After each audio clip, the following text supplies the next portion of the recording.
Presentamos a Juan Carlos Bolsich, presidente de la Asociación Argentina del Hidrógeno, porque justamente uno de los objetivos de este Congreso Internacional es hablar no solamente de GNC, sino también de otros combustibles gaseosos. Y en esta oportunidad especialmente han presentado la planta de GNC más hidrógeno que se está desarrollando actualmente en Pico Truncado, en la provincia de Santa Cruz. ¿Cómo va ese desarrollo?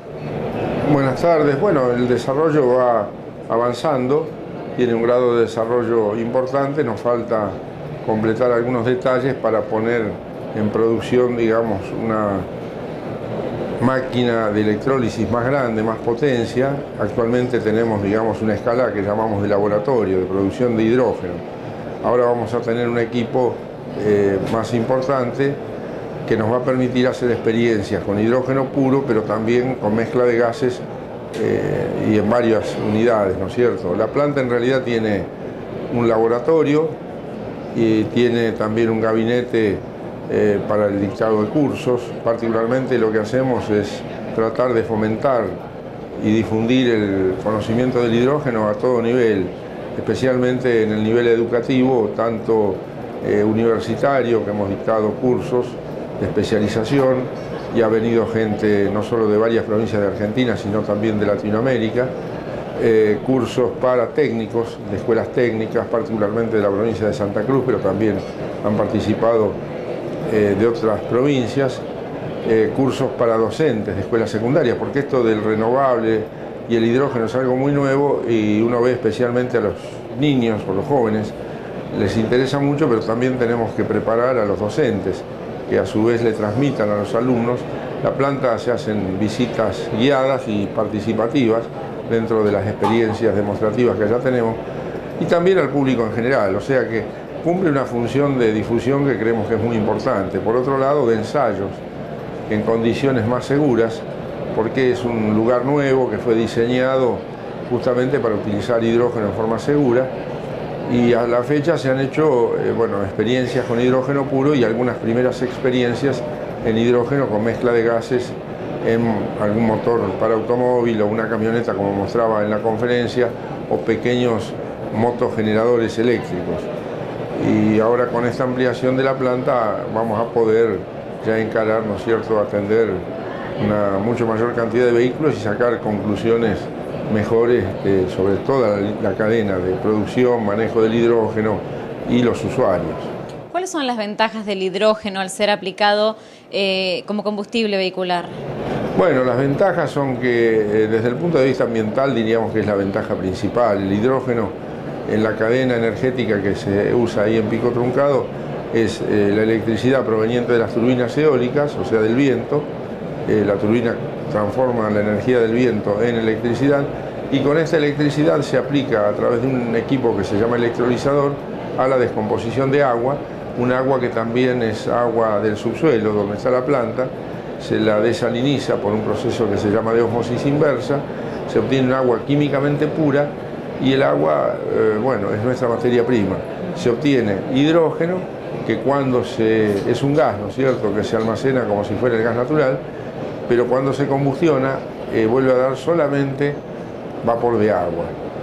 Cuando uno compara el gas natural con el diésel, por ejemplo, ya hay notables ventajas ambientales, pero el hidrógeno todavía tiene más ventajas, ya que no hay emisión de material o de compuestos de carbono, como el CO2 o eventualmente monóxido de carbono.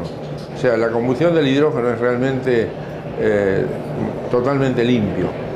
Y esto es una de las principales ventajas. Lo otro, que el hidrógeno así obtenido es a partir de fuentes renovables, inagotables de energía, como es el viento y como es el agua en el ciclo natural, hidrológico, en aquella zona, en aquella área. Y de esta manera, digamos, se constituye en un circuito virtuoso que a través de esta planta vamos preparando gente, conociendo las tecnologías, difundiendo todas estas tecnologías y, incursionando de a poco en lo que creemos que una primera etapa en la aplicación más importante puede ser esta de la mezcla de gases, gas natural con hidrógeno.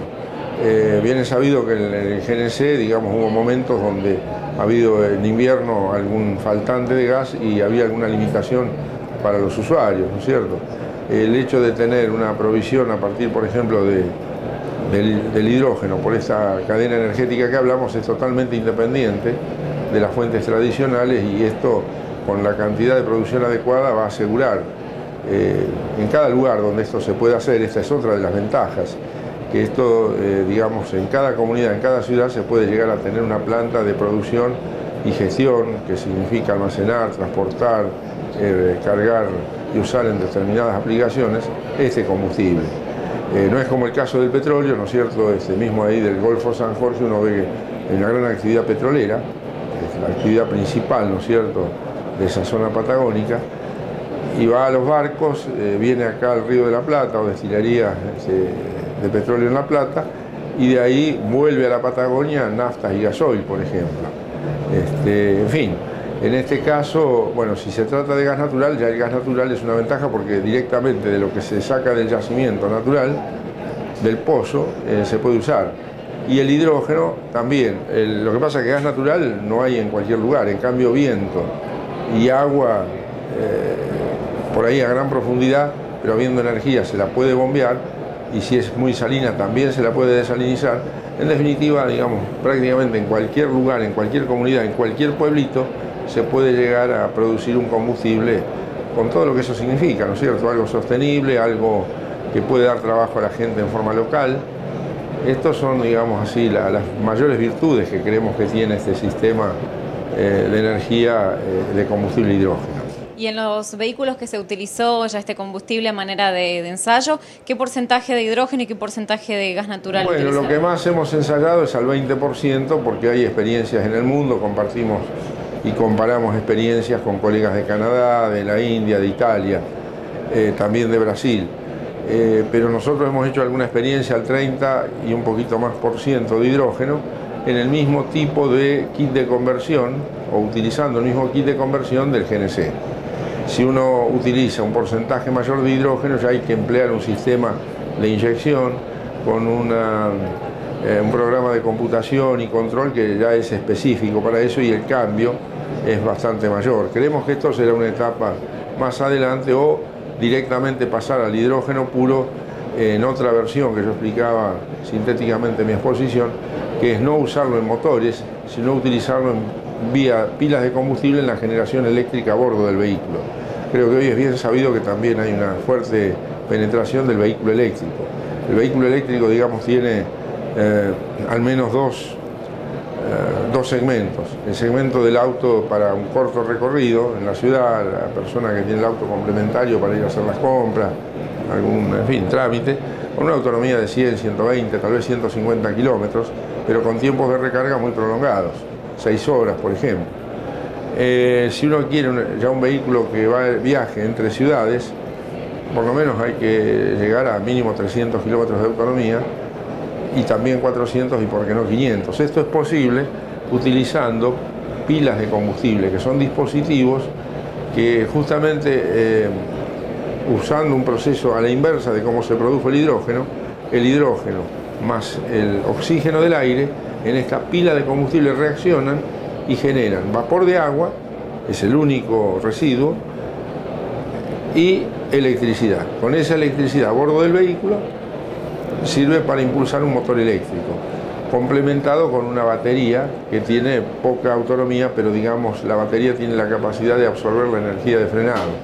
De esta manera, en el caso concreto de Daimler, que creo que es la firma en Alemania más desarrollado en el tema de vehículos con pilas de combustible, en este momento tienen del orden de 200 unidades ensayando. Yo he tenido la oportunidad el año pasado en la Conferencia Mundial del Hidrógeno de manejar incluso uno de estos vehículos, y tiene una prestación en cuanto a velocidad final, pique y demás, totalmente equivalente a los vehículos que hoy tenemos en ese segmento, ¿no es cierto?, un vehículo mediano, pero con todavía una ventaja adicional, es absolutamente silencioso.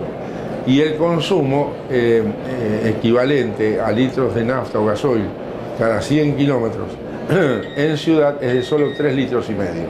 Eso es inalcanzable, pero digamos con los sistemas tradicionales. Pero esto muestra que es una tecnología que por ahí, bueno, habrá lugares que demorará 20 años, 30 años en llegar, pero no es ciencia ficción. Y hay países como Alemania donde esto, bueno, de acuerdo a colegas, programas que difunde, en este caso Alemania, tienen un altísimo grado de desarrollo y maduración tecnológica, incluso con algo que hace pocos años era una duda, la durabilidad de estos sistemas o equipos con pilas de combustible. Hoy esas pilas, digamos, hablan de 10 a 12.000 horas. Puesto en un vehículo se habla de recorrer 500, 600.000 kilómetros sin tocar prácticamente nada. Parece magia, pero es realmente el vehículo eléctrico en su máxima expresión, aquello que tal vez con el inicio de la movilidad hace 120 años, digamos, hubo experiencias o pretensiones de mover, lo he visto en el Museo de Daimler, por ejemplo, en Alemania, y en otros museos, vehículos eléctricos, pero siempre la limitación ha sido la pila, la batería, que es muy pesada y es poca la energía que pueden transportar. Hoy hay baterías muy modernas, un poquito caras, pero bueno, en base a litio, que han producido una oferta ya en muchos mercados, está del vehículo eléctrico, pero nunca va a tener una autonomía tan grande como un vehículo que además tiene un combustible a bordo.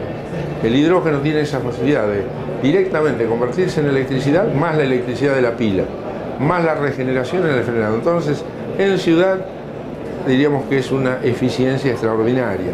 Y con esto quiero dar también un panorama siguiente. Uno dice, bueno, aunque el hidrógeno me cueste un poco más que la nafta o el gasoil, si yo estoy gastando prácticamente la tercera parte, porque un vehículo en ciudad, para hacer 100 kilómetros, te gasta 10 litros tranquilamente. En este caso, son 3,5 litros para hacer 100 kilómetros en ciudad. Bueno, quiere decir que aunque el hidrógeno costara, no sé, el doble, ya sería más barato que un combustible tradicional. No es tan barato como el gas natural, pero es algo que es algo bueno para la humanidad, porque realmente es una cadena energética abundante. Yo lo contaba también y creo que esto es para resaltar, especialmente nuestra enorme Patagonia y la Patagonia Austral, la productividad de combustible hidrógeno que uno puede tener por hectárea, 100 metros cuadrados, y por año, equivalente a litros de diésel o nafta, es de 30 a 40.000 litros. Esto no se da, digamos, con otros combustibles. O sea, esto todavía hoy es un poco caro.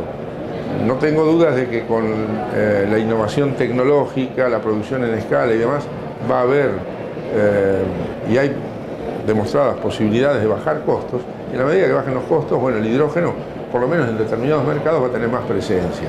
Y yo creo, sinceramente, o sea, no es que todo va a ser hidrógeno, pero va a tener el hidrógeno puro, como decía, en el caso del tránsito urbano, en vehículos pequeños, tal vez está su mayor fortaleza.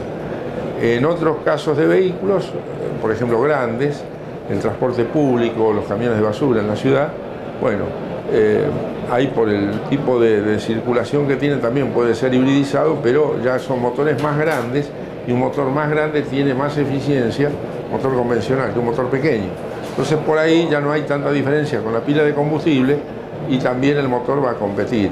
Y ni hablar, digamos, en el segmento del Intercity, porque ahí ya el motor realmente para los camiones y demás tiene sus ventajas.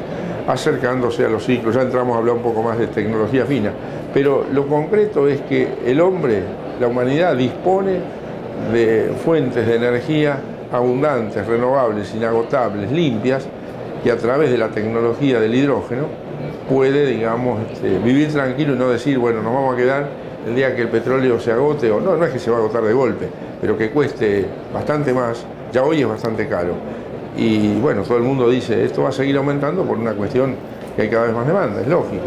Y también hay una limitación por la cuestión ambiental, que se charla mucho en el mundo, pero no se ha concretado, proyectos muy poquitos, el caso del protocolo de Kioto, etc. Sin embargo, creemos que eso en algún momento va a llegar.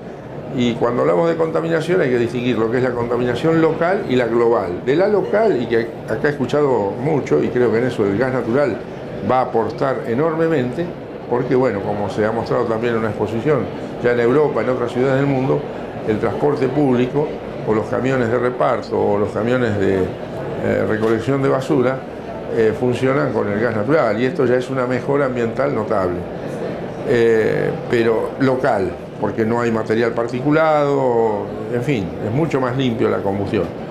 Escuchaba incluso con atención el caso de los barcos, ¿no es cierto? Los barcos realmente, creo que a escala mundial, he escuchado que algo del 3% de los gases, digamos, inconvenientes aporta el sector marítimo, porque claro, un barco consume muchísimo.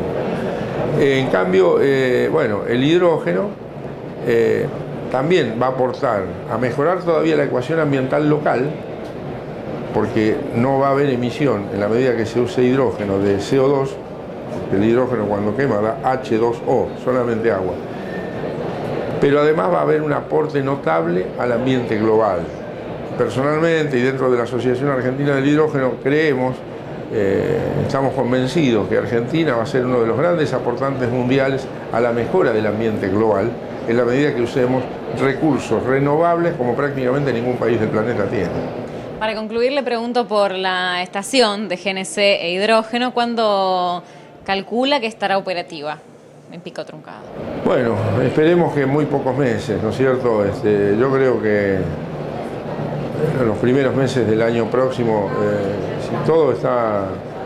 En fin, hay que tener en cuenta que no es una planta de estantería, implica siempre innovaciones, mejoras, resolver cuestiones de instalación, de puesta en marcha, pero yo diría que en muy poquitos meses, menos de los dedos de una mano, debiéramos estar operativos y también aprovecho este espacio que me dan para invitar a toda la gente a la cual les llegue esta nota, que les agradezco, que puedan viajar a Pico Truncado y visitar la planta.